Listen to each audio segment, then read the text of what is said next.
Welcome to Game 8 Reviews. Welcome back everyone to another Game 8 review. Today we're going to revisit the infamous Raccoon City as we join Leon Kennedy and Claire Redfield as they plow through an army of zombies to uncover the secrets behind an outbreak in Resident Evil 2 Remake. Kazunori Kadoy and Yasuhiro Anpo, who actually worked in the first two RE games, have returned to co-direct this remake. This third-person survival game was made available back in January 25, 2019 for Windows, PlayStation 4, and Xbox One. Universally loved by the fans, this remake brought the franchise back to its roots by focusing more on the survival horror aspect, rather than just being another action shooter like recent installments in the series. Now, keep your weapons at the ready as we once again enter the eerie world of Resident Evil 2. Leon and Claire must navigate through Raccoon City, which is now overrun by the undead. As they get separated, they both unravel the secrets that caused the whole dreadful catastrophe, all the while evading an unknown mutant and unstoppable tyrant. Although the game reuses the main plot points from the original PS1 game, the 2019 remake is actually a breath of fresh air for the franchise, as it revisits the survival horror aspect that made it a household name in the first place. It also updates several levels and reworks the characters from the original version. Players have the option to choose Leon's or Claire's scenario, and later play the other characters' narrative once they've completed their initial run. On paper, this sounds like a great way to tell two sets of the story, but it would have been better if everything we did, let's say in Leon's playthrough, had ramifications in Claire's scenario. Solve puzzles and unlock doors are reset once you play the opposite character's scenario. This may not make sense from the developer's perspective since it would have made the game a lot easier, but we feel the experience would have been more enveloping if this was the case. The lack of variety kind of took away from the idea that the events are happening simultaneously. It instead felt more like an alternate version of the main story with only minor changes in the subplots. Adding new puzzles would have been a lot easier than doing the same thing twice. The puzzles themselves are simple enough as several clues are scattered in different areas of each location. Much of the game involves exploring around RCPD, and the player's progress at different parts of the station is often gated by puzzles. These puzzles range from figuring out keypad codes, looking for keys scattered around the game world, and putting in the right sequence on the occasional dial. What is challenging is the fact that you are in frequent danger, as enemies would burst through doors, windows, or ceilings, giving you no time to breathe. That being said, the game's narrative is pretty linear, in that players can finish both characters' campaigns in roughly 5 to 8 hours each, depending on how fast you solve the puzzles or find the necessary items to unlock parts of the map. As we previously mentioned, the remake brought back the original formula that became the identity of Resident Evil. The survival aspect is incorporated seamlessly into the gameplay as players are forced to conserve ammo and healing items or else risk being defenseless. You will find knives in parts of the game, but they too have a lifespan that depletes every time you use them on enemies. Materials are also scattered all over the map to craft both bullets and consumables, much like characters would do in movies or in real life. All of these elements amplify the terror lurking as you vulnerably walk through the game's dark corridors. Having scarce resources was irking for us in the beginning, but it made for a more intense but enjoyable experience that made us love the game even more. The remake also has some genuinely terrifying scares as you play through it.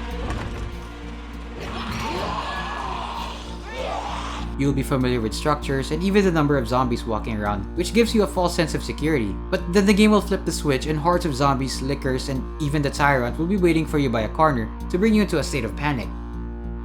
Speaking of panic, we will be remiss if you don't mention the hulking tyrant, who has a more prominent role this time around. It is a constant presence in both the first and second run, unlike in the 1988 version where it only appears in Scenario B. Once it appears, it will stalk you to halt any progress from opening locked doors or solving puzzles. This welcome change really ups the ante in terms of intensity that made us scramble to our feet. The tyrant's persistence and the looming dangers of zombies and lickers force players to formulate strategies to survive.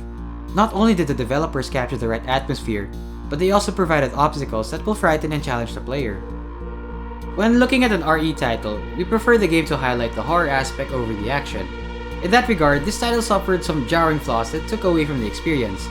The aiming system can be frustrating at times.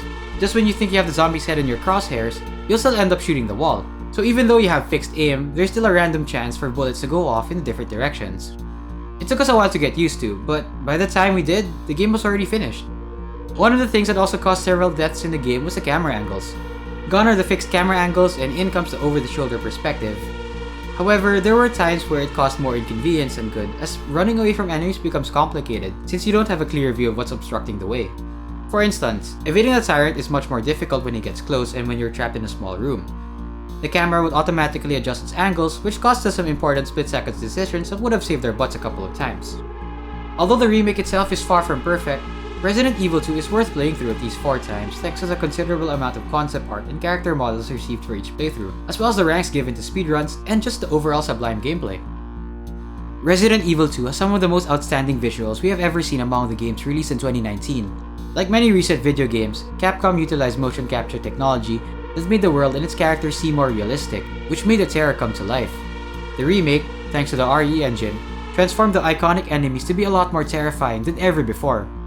Chunks of rotting flesh can be seen falling off zombies' faces, and their designs drastically change as you shoot them in the face or dismember them. Not to mention their lifelike mannerisms despite looking surreal, which is a fine example of the zombie trope.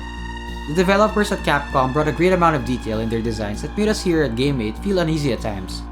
The Lickers also returned to terrorize our protagonists. Their exposed brains were horrifying back in 1998, and it still is 20 years later.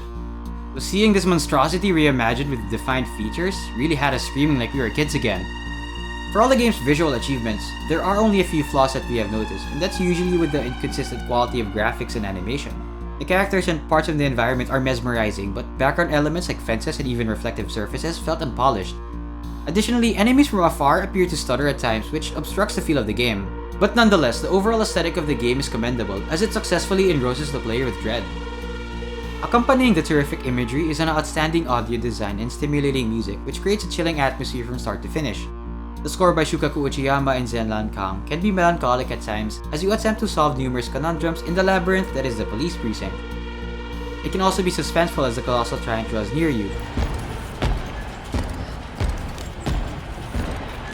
You bastard!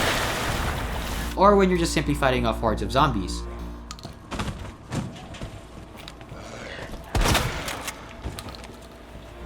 Furthermore, the various background noises like creaking floors, whistling winds, or even just the moments of silence elevate the tension brought about by the score. The amazing sound design for every creature is nothing revolutionary, but it makes up for it with the immersive experience as they charge at you, or as you dispose of them.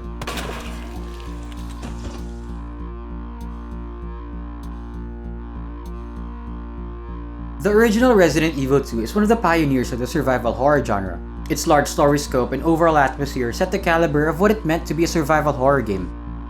The 2019 remake simply brought the same concept and modernized it with updated narrative, design, and gameplay that solidified its excellence. It's definitely safe to say that Resident Evil 2 is the gold standard for remakes, which is why we give it an 8 out of 10. Capcom did a terrific job in elevating the tension and dread with motion capture technology, brilliant music, and sound design. This game marvelously showed how to bring back beloved properties to the modern audience while at the same time maintaining its identity. Resident Evil 2 did nothing revolutionary because it's not supposed to. Instead, the remake goes above and beyond in bringing one of the most influential games of all time back to life. This game should serve as an inspiration for any future endeavor in reviving beloved classics.